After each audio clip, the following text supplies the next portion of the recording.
안녕하세요. 저는 경기도에서 거주 중인 33살 먹은 주부입니다. 32살 때 시집와서 남편이랑 분가해서 살았고요. 어느 날 남편이 어머님께서 돌아가시고 혼자 계신 아버님을 저희가 모시는 게 어떻겠냐고 갑자기 이야기를 하더군요. 어느 누가 갑자기 저런 말을 하는데 좋다고 할 수 있겠어요. 그 일로 남편이랑 많이 싸웠어요. 위에 형님도 있으신데 왜 우리가 모시냐고. 아주버님은 대기업을 다니고 계셔서 저희보다도 여유롭고 형편이 저희와는 정말 비할 수도 없을 만큼 좋습니다. 그 일로 인해 저는 남편과 끝도 없이 대화를 나누었고 정말 싸우고 볶고 거의 매일 같이 싸웠어요. 그러다 하루는 남편이 술을 먹고 울면서 진심을 담아 말을 하더군요. 저에게 무엇이든 다른 거는 당신이 원하는 대로 하자는 거 전부 다 할 테니까 제발 이번만은 부탁 좀 들어달라고요. 그러면서 남편은 이야기를 이어갔습니다. 남편이 어릴 적에는 엄청 개구쟁이였대요. 매일 사고 치고 다니고 해서 아버님께서 매번 뒷수습하러 다니셨다고 하더라고요. 남편이 어릴 때 골목에서 놀고 있는데 지나가던 중간 크기의 트럭에 받칠 뻔 한 걸 아버님이 보시고 남편 대신 부딪히셨는데 그것 때문에 지금도 오른쪽 어깨를 잘못 쓰신대요. 그리고 아버님 하시던 일이 노가다였는데 남편이 군 제대하고도 26살 때쯤까지 놀고 먹었더랍니다. 아버님이 남편을 늦게 낳으셔서 지금 아버님 연세가 68세 되세요. 남편은 33살이고요. 60세 넘으셨을 때도 노가다 하시면서 가족들 먹여 살리고 고생만 하셨다나요. 노가다를 오래 하면 시멘트 독이라고 하나. 하여튼 그것 때문에 손도 쩍쩍 갈라지셔서 겨울만 되면 많이 아파하신다고 하더라고요. 평생 모아오신 재산으로 마련하셨던 조그만한 집도 아주버님이랑 남편 결혼할 때 집 장만해 주신다고 파시고 지금은 월세 내면서 원룸에 들어가서 사신다고 하더라고요. 그런데 어머님까지 돌아가시고 혼자 계신 거 보니 마음이 아파서 눈물이 자주 난다고 하더라고요. 저희가 살림이 넉넉했으면 이런 걱정도 안 할 텐데요. 저는 집에서 살림을 하는 평범한 주부이고 남편은 혼자 직장을 다니는데 일반적인 중소기업을 다니고 이직한 지 얼마 되지 않아 한 달에 세후 150 정도를 벌어옵니다. 그런데 그걸로 아버님께서 오시면 아무래도 반찬도 지금보다는 더 신경을 써야 할 것 같고 여러 가지로 많이 힘들 것 같더라고요. 심지어 그때는 제가 임신을 했어서 아이가 3개월 차인데 모든 부분이 힘겹더라고요. 그럼에도 부유하셨던 형님께서는 절대 아버님을 못 모신다고 강력히 못 박으셨고 아주버님도 그럴 생각이 없다라고 남편이 말을 하더라고요. 저렇게 철벽 방어를 하는데 어떻게 하겠습니까? 그리고 남편이 진심 어린 말들을 저렇게까지 했는데요. 그래서 넉 달 전부터 아버님을 모시기로 하고 저희 집으로 아버님을 모셔왔습니다. 처음에는 아버님께서 오지 않으시려고 자꾸만 거절하시더라고요. 늙은이가 가봐야 집만 대고 눈치 보인다고 하시면서요. 하지만 남편이 매일같이 설득하고 우겨서 겨우 모셔왔습니다. 모셔온 첫날부터 여러모로 정말 신경이 쓰이더라고요. 그런데 우리 아버님 매번 반찬 신경 써서 정성껏 차려드리면 그걸 드시면서도 엄청 미안해하시면서 눈치를 보십니다. 가끔씩 고기 반찬이나 맛있는 음식을 해드리면 아버님께서는 드시지 않고 남겨두셨다가 저희 남편이 퇴근하고 돌아오면 남편을 먹이더라고요. 그리고 저 먹으라고 일부러 드시지도 않고요. 거기다가 하루는 장을 보고 집에 왔는데 아버님께서 바닥에 꿇어앉아서 걸레질을 하고 계시더라고요. 저는 그 모습을 보고 깜짝 놀라서 걸레를 빼앗으려고 했더니 괜찮다고 하시면서 끝까지 고집을 부리시면서 청소를 끝마치시더라고요. 그리고 식사를 드시고 나면 곧바로 빈 그릇을 들고 가셔서 설거지도 하십니다. 아버님께 하지 말라고 몇 번을 말씀드리고 그릇들을 뺏어도 보지만 아버님은 설거지를 하시는 게 그게 마음이 편하시답니다. 제가 왜 아버님의 마음을 모르겠어요. 이 못난 며느리 눈치 보이시니 그렇게 행동하시는 거 압니다. 그래서 저도 정말 더 마음이 아픕니다. 남편이 몰래 아버님 용돈을 드려도 그거 안 쓰고 모아두었다가 저에게 용돈 하라고 주십니다. 그렇게 저희는 부유하진 않지만 서로 애틋하고 마음을 써가면서 하루하루를 지내고 있었습니다. 그런데 어제는 정말 너무 많이 슬퍼서 펑펑 울었습니다. 아버님께 죄인이라도 된 듯해서 눈물이 왈칵 나오는데 참을 수가 없더라고요. 한 달 전쯤부터 아버님께서 아침에 나가시면 저녁 때쯤 들어오시더라고요. 어디 놀러라도 가시는 것 같아서 용돈을 드려도 받으시지도 않고 웃으시면서 다녀올게 하시면서 매일 같이 나가셨습니다. 저는 그래서 그냥 집안에만 있으시기엔 답답하셔서 산책이라도 다녀오시다 보다 하고서 크게 생각을 하지는 않았습니다. 그런데 어제 장을 보러 슈퍼에 갔다가 아래층 주인 아주머니를 만나게 되었습니다. 그런데 그 주인 아주머니께서 제게 어렵게 말씀을 하시더라고요. 오다가 이 집 할아버지 봤는데 유모차에 박수 실어서 가던데. 이 말을 듣고 저는 상상조차 못해봤던 일에 깜짝 놀랐습니다. 네, 맞습니다. 아버님 아들 집에 살면서 돈 한 푼 못 버시는 게 마음에 걸리셨는지 불편한 몸 이끄시고 하루하루 그렇게 박수 좋으시면서 돈을 버셨더라고요. 저는 그 이야기를 듣고 장을 보다 말고 밖으로 뛰쳐나갔습니다. 아버님 찾으려고 이리저리 돌아다녀도 안 보이시더라고요. 너무 죄송하고 가슴이 아파서 집에 들어와서 정말 한없이 엉엉 울었습니다. 한참을 울고 나서 남편에게 전화해 오늘의 상황을 말하니 남편도 아무 말이 없더군요. 한참에 정적이 흐르고 남편은 일찍 들어간다고 말하고 그렇게 통화를 끊었고 남편은 저녁 5시 조금 넘어서 평소보다 일찍 퇴근하고 들어왔습니다. 남편도 마음이 정말 안 좋은지 표정도 너무 어두웠고 집에 들어오자마자 가방만 내려두고 아버님을 찾으러 나간다고 하곤 바로 집 밖으로 나갔습니다. 제가 정말 바보였고 한심한 며느리였습니다. 그렇게 매일같이 나가셨는데 관심을 가지고 진작 이 사실을 알았어야 했는데 말이죠. 며칠 전부터 아버님께서 저 먹으라고 봉지에 들려주시던 과일과 과자들을 받으면서도 아버님께서 사오신 것인지 일을 해서 사온 것인가라는 생각도 못했다니 정말 한심스럽습니다. 못난 며느리 눈치 안 보셔도 되는데 그게 불편하셨던지 아들 집 오셔서도 편하게 지내지도 못하시고 매일같이 눈치만 보시다 불편하신 몸 이끌고 그렇게 일을 하고 계셨다니 친정에 저희 아빠도 고생만 하시다가 돌아가셨는데 돌아가신 아빠 생각도 나고 해서 그렇게 저는 또다시 한참을 펑펑 울었습니다. 그날따라 아버님 웃으실 때 얼굴에 깊게 패인 많은 주름들과 평생 고생을 하셔서 손목에서 갈라진 피부가 자꾸 눈앞에 아른거리고 생각나면서 너무나도 죄송한 마음에 남편이 아버님이랑 들어올 때까지 울고 있었습니다. 남편이 아버님을 찾아 나가고 1시간 정도 좀 넘어서 남편이 아버님을 모시고 집으로 들어오더라고요. 아버님 들어오시면서도 제 눈치를 보시면서 뒤에 끌고 오던 유모차를 숨기시는 모습이 왜 그리 마음이 아플까요? 오히려 죄송해야 할 건 저인데요. 아버님께서 미안해 하는 듯한 그런 모습이 가슴에 남아서 지금도 이 글을 적는데도 마음이 너무 아픕니다. 저는 아버님의 모습을 보자마자 아버님께 달려가서 죄송하다며 손을 꼭 붙잡고서 또 펑펑 울었습니다. 그러자 아버님께서는 매일 나 때문에 밥 차리느라 고생도 많고 편하게 있지 못하게 해서 내가 정말 미안하다면서 제 얼굴을 보면서 손을 꼭 붙잡아 주시면서 말씀하시는데 저는 눈물이 멈추지 않았습니다. 저는 그날 아버님의 손을 처음으로 만져봤습니다. 평생을 고생하시면서 지내온 아버님의 손, 심하게 갈라지신 손등과 굳은 살 베인 손에 마음이 너무 아팠어요. 방 안에 모시고 나서도 죄송하다며 그렇게 펑펑 울었습니다. 아버님 식사 챙겨드리려고 부엌에 와서도 요리를 하고 있는데도 왜 그리 눈물이 그치지가 않던지 남편은 아버님께 다시는 그런 일 하시지 말라고 말했고 앞으로는 제가 더 열심히 일해서 벌면 되니까 그런 일 하시지 말라고 아버님께 확답을 받아냈습니다.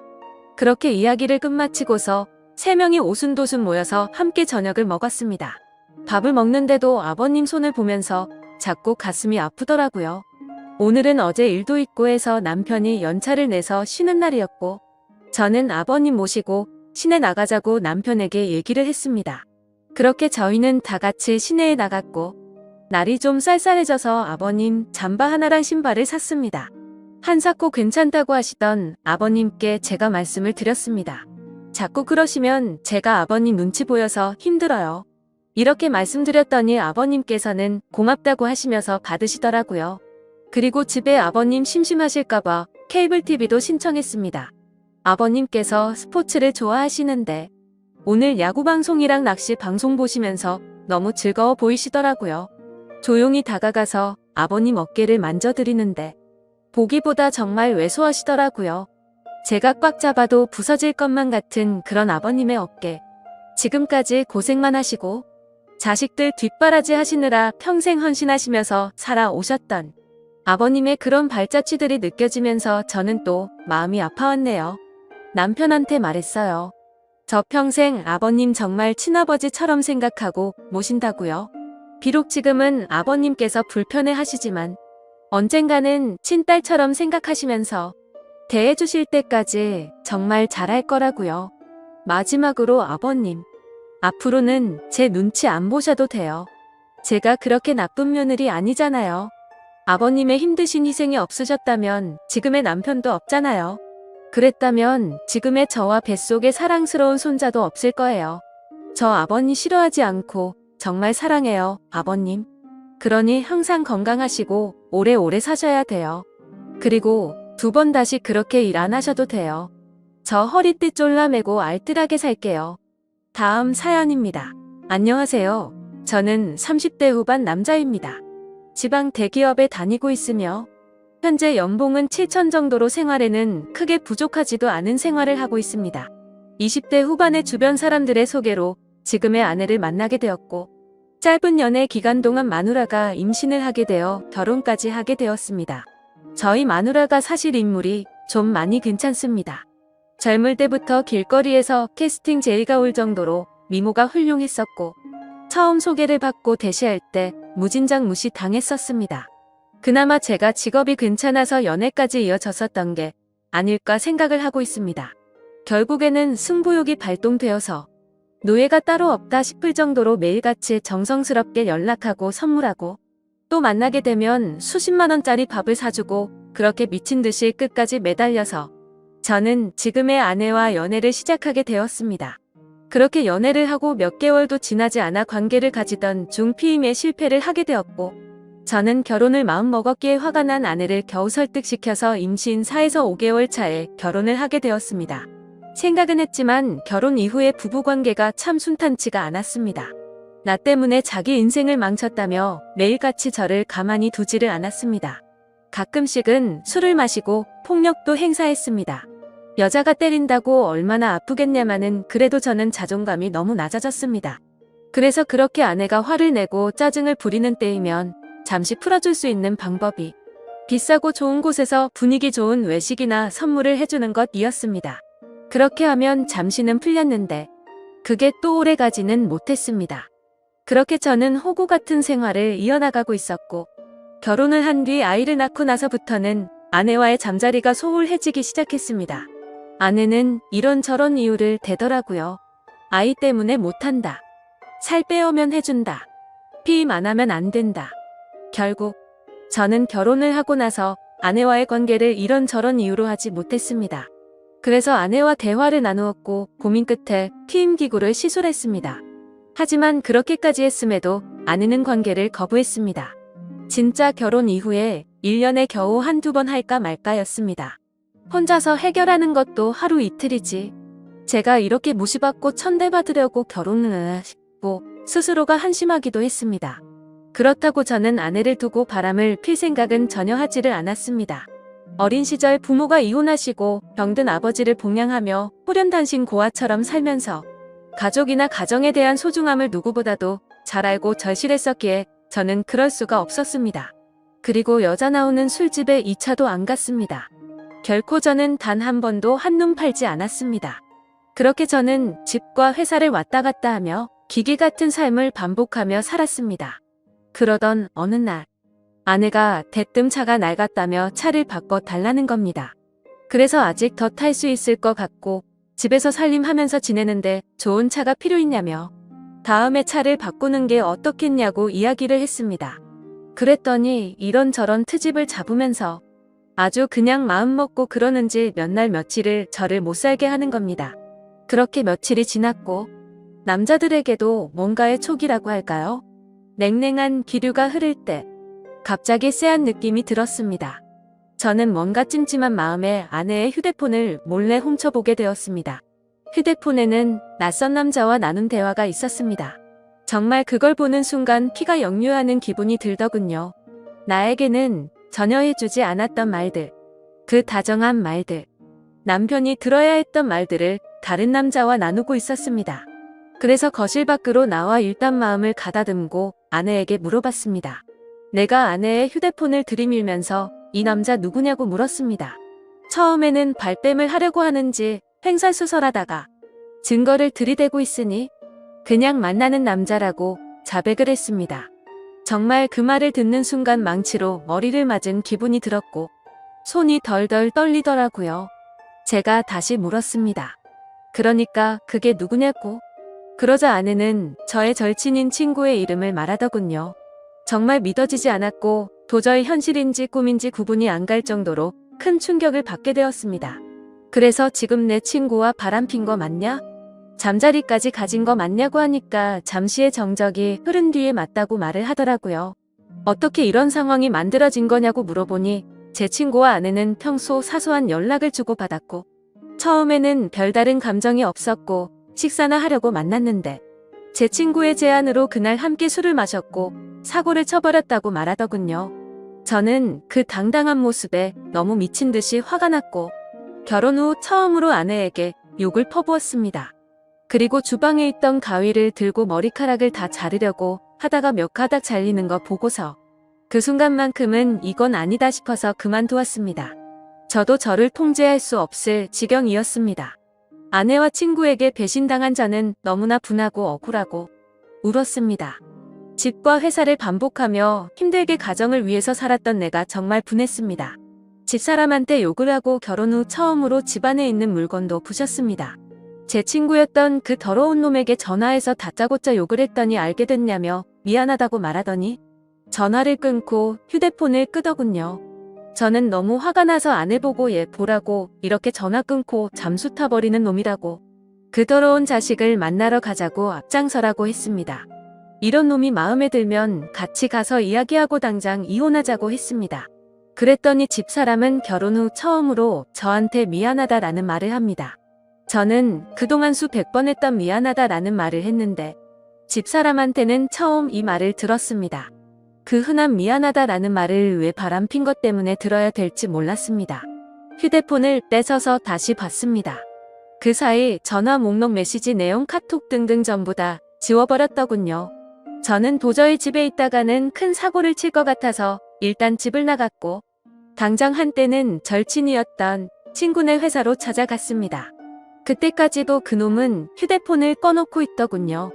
그놈의 회사 로비에 도착하자마자 이름을 외치면서 소리를 질렀습니다. 그러자 경비를 보시던 분들이 뛰어오더니 무슨 일이냐며 침착하라고 저를 타이르더라고요.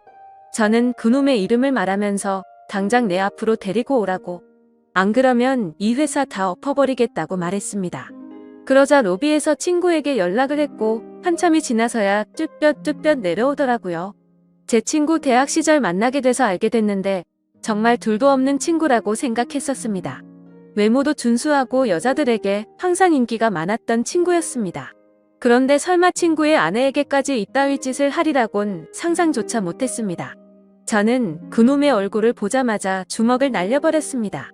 사람들이 깜짝 놀라서 말리려고 달려왔고 그놈은 그냥 친구랑 문제가 있다면서 괜찮다면서 저를 데리고 휴게실로 데리고 가더군요. 네가 사람 맞냐고, 어떻게 친구 아내와 그따위 불륜짓을 하고 이따위로 전화 끊고 잠수 타면 다 해결될 줄 알았냐라고 물었습니다. 그러자 그놈은 정말 죽을 만큼 힘들었고 자신도 자신의 마음이 통제가 안 되었다고 무릎을 꿇고 빌더라고요. 본인도 처음에는 그런 감정이 없었는데 술김에 사고를 쳤고 그때부터 자신의 감정이 컨트롤이 되지 않았다고요. 그래서 저는 이 재수씨도 이 사실 아냐고 물었고 제발 한 번만 비밀로 해달라고 말하더군요. 정말 어처구니가 없지 않습니까? 친구 아내를 데리고 그딴 짓을 한 놈이 자신의 가정은 지키고 싶었나 봅니다. 전 그 자리에서 그놈 아내에게 전화해서 이 사실을 다 말해줬고 앞으로 평생 내 눈에 띄지 말라고 말하고 인연을 끊어버렸습니다. 그렇게 하고 집에 들어오니 저녁이 다 되어 있더군요. 근데 집사람이 갑자기 돌변을 했더군요. 그 사람 회사까지 찾아갔냐며. 그냥 그 친구와의 관계도 다 끝났다면서 갑자기 또 큰 소리를 칩니다. 너 이거 하나 때문에 앞으로 내 위에 서려고 하지 마라. 딱 이런 자세로 저에게 그대로 이야기했습니다. 그러면서 당당하게 짐을 싸서 친정으로 가더군요. 몇 시간 후 장모님이 전화가 옵니다. 자기 딸이 왜 집으로 왔냐고 물어봅니다. 저는 엄마 없이 자라서 장모님을 어머님이라고 불렀고 정말 친어머니 못지않게 모시고 아끼면서 어머님을 모셨습니다. 저는 있었던 사실을 이야기했습니다. 그랬더니 장모님 첫 마디가 왜 휴대폰을 뒤져서 이 사단을 만드냐. 자네 친구도 문제다. 왜 그런 친구를 사귀어서 이런 상황을 만드냐 이렇게 말하더라고요. 꼭지가 돌았습니다. 정말 친어머니처럼 모셨고 그렇게 저를 아끼시던 분이 어떻게 이런 상황에 저런 말씀을 하실 수가 있을까 도저히 이해가 되지 않았습니다. 그러고 평소 다툼을 하면 항상 제 편을 들어주고 조언을 해주던 처형한테 전화를 했습니다. 혹시나 내 편일 줄 알고. 하지만 이미 소식을 들은 처형도 바람핀 건 잘못한 거 맞지만 제부도 머리카락을 자르려고 했다면서요. 바람핀 거랑 그런 행동은 따로 봐야 되는 거 아닌가요? 그리고 제부도 사회생활하면서 어디 가서 2차하거나 바람핀 적 없어요. 라고 합니다. 참 어이가 없고 기분이 더 더러워지더군요. 더 이상 이런 인간들과는 대화를 할 수 없다는 생각이 들었습니다. 수년간 저는 그 사람들을 가족이라고 생각했습니다. 하지만 집사람뿐만 아니고 그 가족들에게도 저는 그냥 돈 벌어오는 기계였던 겁니다. 친정에도 제가 큰 돈을 몇 번이고 도움을 줬었거든요. 더 이상 기댈 곳이 없었습니다. 그날 저녁 아직 미취학인 둘째 아이가 엄마가 없다며 웁니다. 그 우는 모습을 보니 어릴 적 제가 생각이 났습니다. 아이는 엄마한테 전화해달라고 저를 보챘고 저는 어쩔 수 없이 전화를 해서 바꿔줬습니다. 다음 날부터 저는 현실을 직시하고 아이들을 챙기고 유치원 보내고 학교 보내고 정말 새벽부터 일어나서 분주히 움직였습니다. 둘째 머리 묶어주고 옷 입히고 하는데 너무 서툴러서 힘이 들더라고요. 그렇게 3일이 지나 장모님한테 전화가 와서는 집사람과 집에 온다는 것이었습니다. 퇴근 후 같이 앉아서 이야기를 했습니다. 장모님은 이미 상황은 벌어졌고 되돌릴 수 있는 방법은 없는데 어게 할 거냐고 제게 물었습니다. 이혼하길 바라는 거냐? 아니면 용서를 하고 살 거냐? 라고 하는데 집사람 표정은 절대로 잘못한 기색이 없습니다. 오히려 당당했습니다. 저는 그 모습을 보니 오만정이 다 떨어졌지만 아이들이 옆에서 철없이 웃고 장난치고 있는 모습을 보니 마음이 약해집니다. 제 어릴 적 모습이 생각나고 우리가 헤어지게 되면 내 자식들도 나처럼 어린 시절을 보내야 하는 거 아닌가 싶고 정말 미칠 것 같았지만 고민하고 또 고민을 했습니다. 저는 한참의 고민을 하고 나서 집사람에게 각서를 쓰자고 했습니다. 그랬더니 아내는 자기도 나한테 원하는 내용의 각서를 쓴다고 합니다. 그래서 내가 원하는 내용을 일단 적었습니다. 가정에 충실할 것이며 절대 외도를 하지 않는다는 내용과 추후 외도 발각시 위자료 지급과 즉각 이혼이었습니다. 집사람도 나에게 원하는 걸 적었습니다. 양말, 팬티 뒤집어 놓지 않기, 옷 빨래통에 넣기, 상대방 무시하지 않기 등이었습니다. 외도와 양말이 동급 취급당하면서 장모님도 나보고 생활을 똑바로 안 했기 때문에 자기 딸이 그렇게 되었다며 동급 취급합니다. 각자 각서를 다 적고 사인을 하고 일상으로 돌아가기 위해 노력했습니다. 집사람과 합방을 하기 위해 작은 애와 방을 분리시키기 위해서 작은 애 방을 꾸몄습니다. 하지만 집사람은 다시 안방으로 들어오지 않았습니다. 그렇게 그런 사건이 일어난 지도 벌써 1년이 흘렀습니다. 그 1년 사이에 가해자와 피해자가 누구인지 구분이 안 갈 정도로 예전과 똑같은 삶을 살고 있습니다. 집사람 휴대폰 번호 바꿔버리고 그 친구놈을 차단시킨 거 이외에는 변한 게 없습니다. 심지어 지금은 집사람은 철없는 아이 둘을 데리고 이단 사이비 종교를 다니고 있습니다. 이따위 종교를 믿는 것도 최근에 알게 되었고 한바탕 크게 싸움을 했는데 전혀 말이 먹혀들지가 않더라고요. 정말 제가 미쳐서 그런가 싶기도 한데 요즘은 큰아이가 진짜 내 아이가 맞나? 이런 생각들도 수도 없이 들고 있습니다. 사실 누가 보더라도 저를 닮은 구석이 하나도 없습니다. 심지어 주변에서도 엄마를 많이 닮았는지 제 모습을 보이지 않는다고까지 할 정도로요. 그래서 머리카락을 몇 개 뽑아서 친자 확인을 해야 하나 싶어서 준비까지 다 마쳤으나 만약 내가 생각하는 대로 그게 사실이라면 아이에게나 저에게나 모두에게 너무 큰 충격일 것 같아서 진행을 포기했었습니다. 유년 시절 결손 가정에서 고생하며 제가 꿈꾸고 바랬던 소박한 가정이 산산조각 나서 깨질까 봐서요. 그리고 아이들의 인생을 망치게 되는 건 아닐까 싶어서 저는 판단이 서지를 않습니다. 이런 집사람과 앞으로 수십 년간 평생을 같이 지내야 하는 건지 막막하네요. 제가 어떻게 하는 게 가장 최선일까요? 많은 분들께서 좋은 말씀 주시면 좋겠습니다. 감사합니다.